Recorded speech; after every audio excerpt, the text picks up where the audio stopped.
I was a little late this morning because there are few little things going on in Europe these days. I wanted to get some very up-to-date information, which I have. So let's see what we're going to talk about today. We'll talk a little bit about global markets. Have to get the old vaccine update, labor, trade, economic activity, China, and of course, I'll end with my cartoon. So this is, Brian, I thought of you when I saw this slide. This is from the Wall Street Journal on February 15th. Now, what does this say? This says that this is the share of the world stock market value. So 100% is at the top and 0 at the bottom. Now, why do I find this interesting? Well, for the last several years, all we've heard in the markets internationally is China, China, China, China. You know, everything is China, everybody investing in China. But when you actually come down to the numbers, you see that China here in the early 20s is about 8% of the world's market share in stock market share. We're the big guys and we continue to be the big guys. So I was very encouraged by that. I think that it says that we're still the big guys and people need to pay attention to us. That's why everybody's involved with the dollar, of course, not the Chinese yuan. Well, I have to get my vaccine slide in. So here we go. All right. So this one is a little bit different. This is the percentage of the population that has received both vaccines and a booster. Now, why is that important? Well, because when you've had 2+1, it turns out that if you look at the countries here, the United States is, the United States is sitting right at about 30% along with Saudi Arabia and Brazil that have received 2+1. But look up here at the top. Look at the European countries and a few of the countries in like Australia, New Zealand, and the Emirates. I can tell you that the business in these countries up here is booming, absolutely booming. It's Katie bar the door, damn the torpedoes, full speed ahead. When you get down here, Japan, Russia, Philippines, Indonesia, South Africa, India, not so much. And it really is tied almost directly, 1-for-1, with the density of fully vaccinated people. It's been that way, by the way, for a year, and it's now even getting more clear. Here we go. Here's an interesting one. The unemployment rate by region. Interesting here, the unemployment rate in North America, which this was at the end of 2021, this study that came out. North America, meaning Canada and us, and the US was about 5.7. Notice Latin America still coming out of COVID, higher unemployment. But look over here in Asia, look at the low unemployment, even though they are still really having trouble with COVID. And of course, you get all these countries in here that don't typically have good unemployment rates. The European Union is still up a little bit above us, but over here, the key is looking at how much activity there is over here. Now, that means the factories are working, but that doesn't mean the ports are working. Doesn't mean we can get it out once it's manufactured. But we're doing pretty well in unemployment relative to the world. And this is an interesting one. Labor force bounce back. Okay, so how much of the labor force from using fourth quarter 2019 as 100, okay, for the index, you can see what happened in, if I get this, you can see what happened going down into the first quarter or second quarter of 2020, started coming back up, you know, in 21. And now Canada's higher than it was before. Australia is getting close. Euro is getting close. This is labor market participation. We're still lagging relative to where we were in 2019. But again, business is strong in the European Union, in the Euro area, and in the UK, and part of it is because people are back at work again. I was on a webinar this week from the National Association of District Export Councils, which I'm a member of, and they had this slide about trade in the going from NAFTA to U.S., Mexico, Canada agreement, the new one.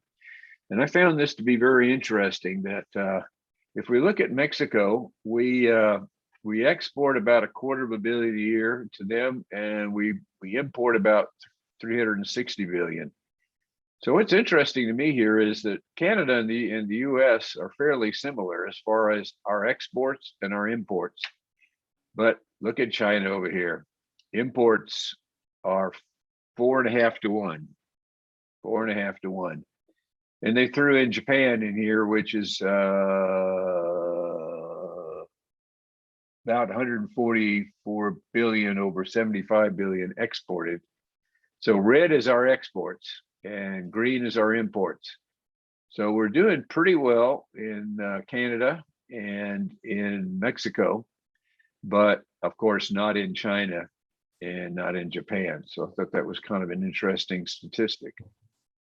Here's one of my favorite things, the Corruption Perception Index. Now, in this case, 100 is very clean and 0 is highly corrupt, okay? So the darker the country, the more corrupt it is. Now, what does that mean for business? Well, it doesn't mean that in those countries, US businesses bribe people. At least they don't if they want to stay out of US jail. But when there's a lot of corruption, it makes it far more difficult to do business. It just takes a lot longer to do business in corrupt countries than it does ones that are less corrupt. Now, notice here that Canada and Australia are about 73 and we're 67. 73 and 4 is better than 67, by the way.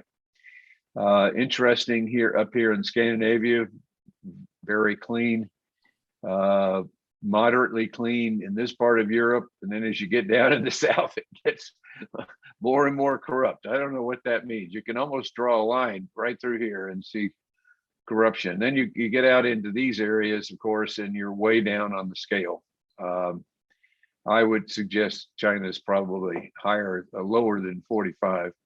Russia, very, very high amount of corruption. In fact, it's almost impossible to do business there and maintain your investment. The Americas, not surprising, in the low range, or meaning high corruption, but that's not surprising. This one, though, is interesting. This is the annual Economist magazine Democracy Index.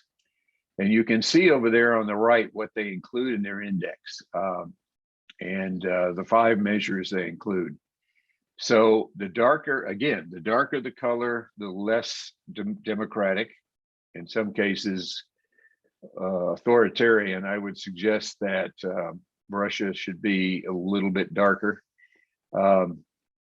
The United States is a flawed democracy. I think that has to do with our elections and our Congress. But again, you've got if you remember, the corruption was low up in Scandinavia and moderate in Europe. That's the same with democracy. It's better in these parts of the world than it is in these parts of the world. But again, if you look at these parameters over here, this tells you something about what it's like to do business in those places when you measure those parameters they're using, because you have to look at political and economic stability if you're going to make an investment in a country. If you don't, then you're likely to lose your money. Now, the next 2 slides are very, very new. Okay, this one's 2 days old. The next one is this morning, about 30 minutes ago. Interestingly, this is 2 days old, and it shows the economic activity in the Eurozone, which is the European Union countries. And France is blue, Germany is pink, whatever that is, and then Eurozone is light blue. Notice how, and they declined by about down about 20-30% in the height of the of the pandemic came back up and down a little bit early in 21. Now we start seeing the impact of vaccinations coming in here in 21. This is going through 21, a little dip down when Omicron came back and now back up again. So their purchase manager index is above 50, which is good, and continuing to grow. Now that was 2 days ago. Here's a chart from this morning, and it's tainted by the Ukraine. This is the price of oil, and the Brent price. That's the European Union price, the European price, UK price. Excuse me. The U.S. price is about $1 to $2 less per barrel. Oh shoot! So you see here that in January of 21, we were around $50 a barrel, and we kind of gradually went up. We had a drop off here with Omicron, and now we're coming back up again, and we're really close to 100, and we'll more than likely we'll pass that with or without Ukraine because of supply and demand problems. But Ukraine will have an impact on markets. Not only well, we know it has in markets because we saw what it did to our stock market, but it'll have an impact on economies. We'll find people a little less sure about making new investments while this is going on. Thank you, Vladimir. And it'll cause inflation to stay higher, especially in energy. Oops. And I have to get Turkey in here, Bill. So yeah. Okay. Now this is last Sunday on the weekend, Financial Times weekend. And I want you to take a look at the inflation rate here.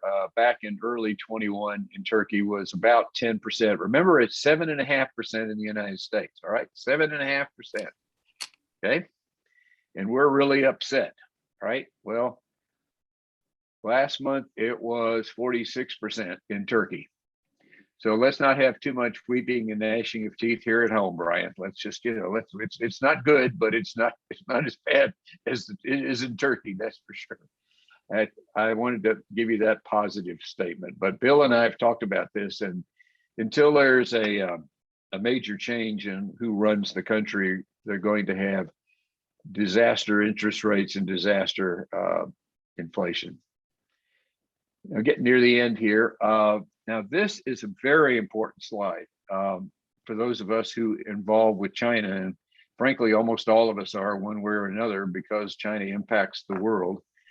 This is the expected GDP growth rate in China. With China typically sits about, in the last couple of years, about 6 to 7%. And they need 6.5% a year in order to have enough, to create enough jobs for the people coming into the job market. They have about 2 million college graduates a year, and they have to find something for them to do. Well, it's going to be very difficult to find that in the main parts of the country here. They're going to have in the 4 to 6%. And that's not good. And that is really bad for China. But I'll tell you what else is not good. It's not good for President Xi and his policies. And I'm a little worried that they're going to start clamping down unless they start releasing money. They did not release a lot of money into the market during COVID, but they need to now to gin this GDP growth rate back up. One more slide. Here is my favorite of all time leadership slide. So the team needs leadership. Anybody have a view on that? I'm not sure. Anybody we can ask? We don't want to take any chances. I'm not happy committing myself. I don't know about the rest of you, but I spent well over 20 years in Fortune 100 company. And God Almighty, if this wasn't the case, I wish I'd had that slide 30 years ago.